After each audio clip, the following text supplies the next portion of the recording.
नमस्कार दोस्तों, कबीर अमृतवाणी के 5वें भाग में आप सभी का हार्दिक स्वागत है। दोस्तों, अगर आपको ये वीडियो पसंद आएगा तो इसको सब्सक्राइब और लाइक कर दीजिएगा। आज आपके सम्मुख कबीरदास जी के दो प्रमुख दोहों की व्याख्या लेकर के प्रस्तुत हुआ हूँ। पहला दोहा है, निंदक नियरे राखिए आंगन कुटी छवाए, बिन पानी साबुन बिना निर्मल करे शोभाए। कबीरदास जी कहते हैं कि जो व्यक्ति हमारी निंदा करता है, हमें उसे दूर भगाने के बजाय अपने पास रखना चाहिए और संभव हो तो उसे अपने घर के आंगन में ही कुटिया बनवा करके दे देना चाहिए, ताकि वह हर समय हमारे पास रहे और अपनी निंदा से हमारे स्वभाव को निर्मल करता रहे। आमतौर पर किसी वस्तु को साफ करने के लिए पानी और साबुन की आवश्यकता होती है, लेकिन कबीरदास जी कहते हैं कि निंदक वह व्यक्ति है जो बिना पानी और साबुन के हमारे स्वभाव को निर्मल करता है। निंदक एक दर्पण के समान होता है जो हमें हमारी असलियत को दिखाता है, हमारी बुराई को प्रतिबिंबित करता है, जिसे हम अपने अहंकार के कारण नहीं देख पाते हैं। कबीरदास जी का संदेश आज के दौर में बहुत ही प्रासंगिक है, जहां लोग जरा सी आलोचना पर विचलित हो जाते हैं। यह दोहा हमें सिखाता है कि शत्रु या आलोचक या निंदक हमारे मुफ्त के सलाहकार हो सकते हैं, जो हमारी बुराइयों को दूर करके हमारी उन्नति में सहायक होते हैं। इसका अर्थ यह है कि जब कोई आपकी बुराई करे तो आप उसे शत्रु मानकर दिल से बाहर न निकालें, बल्कि उसे अपने हृदय के सबसे करीब स्थान दें। जब हम किसी की बात को भावनात्मक रूप से स्वीकार कर लेते हैं, तभी हम उस पर विचार कर पाते हैं। कबीर हमें अपने अहंकार को इतना छोटा करने के लिए कह रहे हैं कि हम अपनी निंदा को बर्दाश्त कर सकें, सह सकें। यह दोहा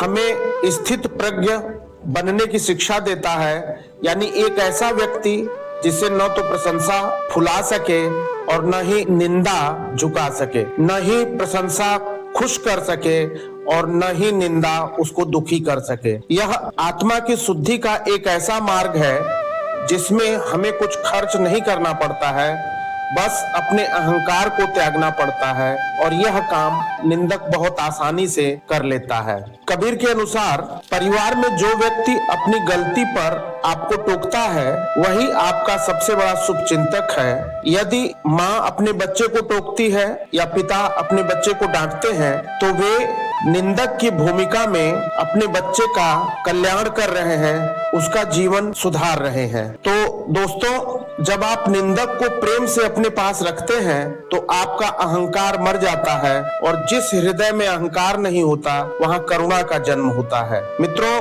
परिवार के सदस्यों को एक दूसरे का निंदक हितैषी आलोचक बनना चाहिए।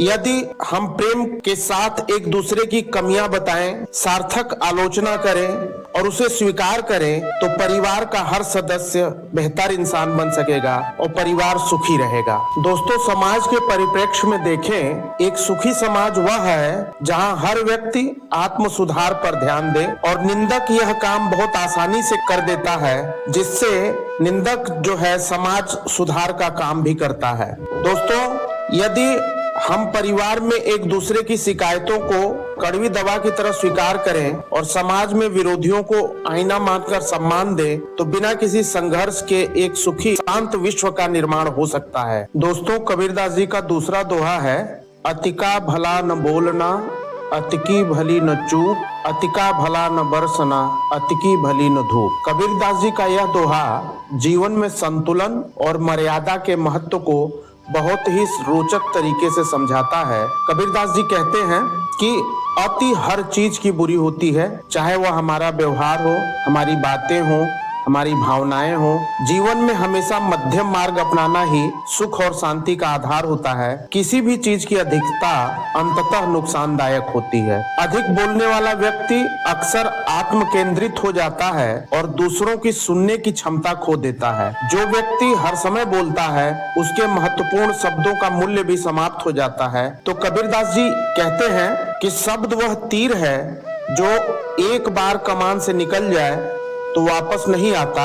अधिक बोलने वाला व्यक्ति अनजाने में अपनों के मन पर ऐसा घाव कर देता है जो उम्र भर नहीं भरता। कबीरदास जी यहाँ सिखाते हैं कि अपनी भावनाओं को शब्दों के अंबार में न दबाएं, बल्कि उन्हें अर्थपूर्ण बनाएं। रिश्तों में जब संवाद बंद हो जाता है तो वहाँ मौन का जहर घुलने लगता है। वह चुप्पी जो संवाद के सारे रास्ते बंद कर दे, वह एक जीवंत रिश्ते को समाप्त कर देता है। दोस्तों, यदि परिवार का मुखिया हर छोटी बड़ी बात पर टोका टाकी करना या अति उपदेश देना शुरू कर देगा तो परिवार के बच्चों और सदस्यों में चिड़चिड़ापन पैदा हो जाता है, परिवार का माहौल तनावपूर्ण हो जाता है। कबीरदास जी कहते हैं कि उतना ही बोलें जिससे मर्यादा बनी रहे और बात का प्रभाव हो। कई बार परिवार में गलतफहमी के चलते सदस्य आपस में बोलना बंद कर देते हैं।